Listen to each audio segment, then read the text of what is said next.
రావచ్చండి. ఇక్కడ పేరు ఆర్గనైజేషన్ పేరు ఏంటంటే advocates association for social responsibility అని ఉంది. అయితే ఇక్కడ నేను రామలింగారెడ్డి ఇద్దరు అడ్వకేట్స్ అండి. మిగతా వాళ్ళంతా కూడా నాన్ అడ్వకేట్స్. మీరు గుర్తించాల్సిన చాలా ఇంపార్టెంట్ విషయం ఏంటంటే, మీరు అడగాలి నన్ను క్వశ్చన్ ఏంటంటే, అడ్వకేట్స్ అసోసియేషన్లో అసలు నాన్ అడ్వకేట్స్ ఎలా వచ్చారు, ఎందుకు ఇలా తీసుకోవడం అంటే చాలా ఇంపార్టెంట్ తెలుస్తుంది. ఏంటంటే కోర్టు రెండు రకాలు, అంటే డిస్ట్రిక్ట్ కోర్ట్, హైకోర్టు, సుప్రీంకోర్ట్స్ అన్ని కూడా ఇవన్నీ సివిల్ క్రిమినల్ మ్యాటర్స్ జరుగుతాయండి. వినియోగదారుల హక్కుల్ని పరిరక్షించడం కోసమని వినియోగదారుల చట్టం ప్రకారం కన్జ్యూమర్ కోర్ట్స్ అని పెట్టారు. ఇక్కడ ఒక అద్భుతమైన విషయం అంటే క్వాసీ జ్యుడిషియల్ సిస్టమ్ అంటారు. ఇవి కోర్టులకి సెపరేట్గా ఉంటాయి, కన్జ్యూమర్ కమిషన్స్ అంటారు. దీంట్లో అద్భుతమైన విషయం ఏంటంటే, వినియోగదారు ఎవరి కేసు వాళ్ళు ఇన్ పర్సన్ ఫైల్ చేసుకోవచ్చండి, లేదా త్రూ అన్ అడ్వకేట్ ఫైల్ చేయొచ్చు, లేదా త్రూ అన్ ఆర్గనైజేషన్ ఫైల్ చేయొచ్చు. సో మా అడ్వకేట్స్ ప్రధాన ఉద్దేశం ఏంటంటే, అడ్వకేట్స్ అసోసియేషన్లో నాన్ అడ్వకేట్స్ ఇన్వైట్ చేసి సోషల్ సర్వీస్ మీద ఇంట్రెస్ట్ ఉన్న వాళ్ళని పిలిచి వీళ్ళ ద్వారా కేసులు ఫైల్ చేసినా చేస్తాం. ఫస్ట్ నేను విజిటింగ్ కార్డు ఇవ్వగానే అడుగుతారు, మీరు అడ్వకేట్ ఎప్పుడు అయ్యారని. కాదంటే నేను కన్జ్యూమర్ రైట్స్లో ఉన్నాను, ఇక్కడ కన్జ్యూమర్ కోర్టులో అడ్వకేట్కి కేసు చేయాలంటే అడ్వకేట్ కానక్కలది, నేను కూడా కేసు ఫైల్ చేశాను. ఇలాగా మేము ట్రైనింగ్ ఇచ్చి 1000 మందిలో 275 కేసులు, 65 కేసులు నాన్ అడ్వకేట్స్ ద్వారా ఫైల్ చేసి కేసులు విజయం సాధించాం. మా ప్రధాన ఉద్దేశం అది. సో దయచేసి మీ ద్వారా నేను కన్జ్యూమర్స్ అందరూ, అంటే who is consumer, who is not a consumer కూడా చాలామంది తెలియదండి. ఎక్కడైతే మనం ₹1 పెట్టి వస్తువు కొన్నామో అప్పుడు మన హక్కులు స్టార్ట్ అవుతాయి. కన్జ్యూమర్గా మొట్టమొదటి మన ప్రతి ఒక్కరు చేయాల్సిన పని ఏంటంటే బిల్లు తీసుకోవాలి. వస్తువు కొన్నా కన్జ్యూమరే, సేవల్ని కొన్నా కన్జ్యూమరే. సేవలు కొన్నట్టు ఫర్ ఎగ్జాంపుల్ బ్యాంక్కి వెళ్ళామండి, బ్యాంక్లో అక్కడ మనం ఇవి కొన్నాం, హాస్పిటల్లో మనం ఇవి కొన్నాం. కానీ హాస్పిటల్లో సేవలకు కానీ బ్యాంక్లో సేవలకు కానీ మనం సర్వీస్ ఛార్జెస్ ఇస్తున్నామండి, అక్కడ కూడా మన వినియోగదారులు. So as per consumer protect defect deficiency కూడా వస్తుంది కాబట్టి దీనిపైన ఇంకొన్ని అవగాహన కార్యక్రమం సరిపిస్తున్నాం. సో మా నమ్మకం ఏంటంటే, శ్రీహర్రాజు గారి ఆధ్వర్యంలో పాత టీం మెంబర్స్ అందరితో కూడా వినియోగదారుల హక్కులపై మా పని ఏంటంటే మెయిన్ అవగాహన కల్పించాలి. అవగాహన అని అలాగే ఈరోజు గర్వంగా చెప్పేది మీరు చూడొచ్చండి, ఆంధ్రప్రదేశ్ తెలంగాణ రాష్ట్రాల్లో పార్కింగ్ ఫీజు పైన కూడా 2016 నుంచి ఉద్యమం చేసి ఈ రోజు షాపింగ్ కాంప్లెక్స్, మల్టీప్లెక్స్ థియేటర్స్లో పార్కింగ్ ఫీజు కూడా ఒక సరళీకృత విధానం తీసుకొచ్చేలా చేసాం ఆసరా. ఇది కాకుండా మెడికల్ నెగ్లిజెన్సీలో డాక్టర్ చేసిన తప్పుల వల్ల కొన్ని అపోలో హాస్పిటల్ మీద కేసులు, లాజరస్ హాస్పిటల్ ఇలా కొన్ని కేసులు చేసి వాళ్ళకి న్యాయం కూడా అందించామండి. ఇలా నెంబర్ ఆఫ్ కేసెస్ ఉన్నాయి. మరి ఒకసారి థ్యాంక్ యూ వెరీ మచ్. ప్రస్తుతానికి ఆర్గనైజేషన్లో అడ్వకేట్స్, నాన్ అడ్వకేట్స్ ఒక 1000 మంది ప్యాట్రన్స్ 10 రాష్ట్రాల్లో టీమ్గా ఫామ్ అయి కన్జ్యూమర్ ప్రొటెక్షన్ యాక్ట్ మీద అవేర్నెస్ ఇస్తూ వాళ్ళ ప్రాబ్లమ్స్ సాల్వ్ చేస్తారు. వినియోగదారుల హక్కుల చట్టం, వినియోగదారుల హక్కుల్ని కాపాడడానికి చట్టం 1986లో ఫస్ట్ వచ్చిందండి.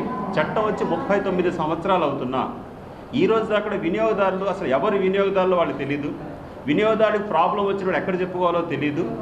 చట్టం పైన పూర్తి అవగాహన లేక కార్పొరేట్ కంపెనీస్ చేస్తున్న మోసాలకి వినియోగదారులు చాలా నష్టపోతున్నారు. కన్జ్యూమర్ ప్రొటెక్షన్ యాక్ట్ ఎంత పవర్ఫుల్ యాక్ట్ అంటే, ఏ యాక్ట్కైనా సరే కన్జ్యూమర్ ప్రొటెక్షన్ యాక్ట్ కింద వస్తుందండి. ఒక వినియోగదారుడిగా మన వస్తువులు కొనుగోలు చేసినా సేవల్ని పొందినా కూడా కన్జ్యూమర్ ప్రొటెక్షన్ యాక్ట్ ప్రకారం వస్తుంది. అంటే defect product, deficiency service comes under consumer protection act. ఈ రోజు దాకా ఆసరా ద్వారా ఈ యొక్క అవగాహన కార్యక్రమాల్ని మేము ఈ 10 రాష్ట్రాల్లో 2500 అవగాహన కార్యక్రమాలు నిర్వహించి ప్రస్తుతానికి 1000 మందితోటి 275 కేసెస్ని సక్సెస్ఫుల్గా కోర్టులో ఫైల్ చేసి న్యాయం అందించామండి. దీంట్లో మెడికల్ నెగ్లిజెన్స్ వస్తుంది, ఇన్సూరెన్స్ క్లెయిమ్ కానీ వస్తుంటాయి, వస్తువులు కొన్న తర్వాత సర్వీసెస్ ఎన్ని రకాల కేసెస్ కూడా చేసామండి. అయితే ఈ 10 రాష్ట్రాలు జరుగుతున్నప్పుడు రాజమండ్రిలో ఈస్ట్ గోదావరి అండ్ కోనసీమ జిల్లాలకి ఇక్కడ కూడా వినియోగదారుల హక్కులపై అవగాహన కల్పిస్తూ వినియోగదారులకు సేవల నుంచి ఉద్దేశంతో ఈరోజు మా కార్యవర్గ సభ్యులందరితో కూడా ఇక్కడ ఒక కొత్త నూతన కార్యవర్గాన్ని స్థాపించి వీళ్లతోటి అవేర్నెస్ తీసుకెళ్ళి ప్రజల్లో మమేకమై ప్రజలకు అవగాహన కల్పించడం ప్రధాన ఉద్దేశంగా చేస్తున్నాం. ఈ రోజున ఈస్ట్ గోదావరి అండ్ కోనసీమ జిల్లాలకు ఇన్ఛార్జిగా శ్రీహర్రాజు గారిని మనం ఇక్కడ అపాయింట్ చేసి ఆయన ఆధ్వర్యంలో ఈ 2 జిల్లాల్లో కూడా వినియోగదారులకి జరుగుతున్న నష్టాలపై అవగాహన కల్పించి ముందుకు తీసుకెళ్ళడానికి ఈరోజు ప్రమాణ స్వీకరణ మీ అందరిని ఇన్వైట్ చేయడం జరిగిందండి. సో మీరంతా వచ్చిన ధన్యవాదాలు. మా ప్రధాన ఉద్దేశం ఏంటంటే, the power of the consumer protection act ప్రతి వినియోగదారు తెలుసుకోవాలి. మీ అందరి పర్మిషన్ తోటి ఈ రోజున మా శ్రీహర్రాజు గారికి కోనసీమ ఈస్ట్ గోదావరి జిల్లా ఇన్ఛార్జిగా అపాయింట్మెంట్ లెటర్ని ఇస్తూ అపాయింట్మెంట్ లెటర్ ఇస్తూ దాని తర్వాత ప్రమాణ స్వీకార కార్యక్రమం చేసిన తర్వాత ఆయన ద్వారా కూడా ఆయన ఏ రకంగా సేవలు అందిస్తారో ఆయన ద్వారా కూడా తెలుసుకుందాం. Thank you very much. So thank you sir. Good morning sir, all of you. First of all ఇక్కడికి వచ్చిన మీడియా మిత్రులందరికీ కూడా నా హృదయపూర్వక ధన్యవాదాలు. మైసెల్ఫ్ అండ్ శ్రీహర్ రాజు. నేను ఈ కన్జ్యూమర్ రైట్స్ ప్రొడక్షన్స్ లోను నాకు ఈ యొక్క అవకాశాన్ని కల్పించిన మా ఫౌండర్ అండ్ క్రియేటర్ మన అబీబ్ సుల్తానా అలీ సార్కి నా హృదయపూర్వక ధన్యవాదాలు. అలాగే నా కార్యవర్గ సభ్యులందరికీ కూడా, వాసు గారికి, అలాగే ఇక్కడ లోకల్ అడ్వకేట్ రామలింగారెడ్డి గారికి, అలాగే నా కార్యవర్గ సభ్యులందరికీ కూడా ఇక్కడికి వచ్చి విచ్చేసినందుకు చాలా నా హృదయపూర్వక ధన్యవాదాలండి. సో ఇక్కడ మెయిన్ ముఖ్య ఉద్దేశం ఏంటంటే, నేను ఆస్ట్రేలియాలో నాకు నచ్చిన ఏంటంటే, చాలా మందికి మన సర్వీస్ ఓరియంటేషన్స్ చాలా మంది చేయాలనుకుంటాం, కానీ లీగల్ యాక్ట్ కూడా ఒక సర్వీస్ ఓరియంటేషన్స్ మనం చేస్తే కనుక చాలా బాగుంటుంది అనే ఉద్దేశంతో నేను దీని మీద చాలా ఇంట్రెస్ట్ తీసుకున్నాను. నేను యాక్చువల్లీ డిఫెన్స్ అకాడమీ నుంచి, డిఫెన్స్ ఇండియన్ ఎయిర్ ఫోర్స్ నుంచి వచ్చానండి. సో అలాంటి సర్వీసెస్ మళ్ళీ ఈ లీగల్ యాక్ట్ మీద కూడా మనం చేయొచ్చు, అంటే అంత బాధ్యతగా ఉన్న అవేర్నెస్ ప్రోగ్రామ్స్ మనం బాగా చేయొచ్చు అనే ఉద్దేశంతో, ముఖ్య ఉద్దేశంతో నేను ఇక్కడ ఈ బరువు బాధ్యతలు తీసుకున్నానండి.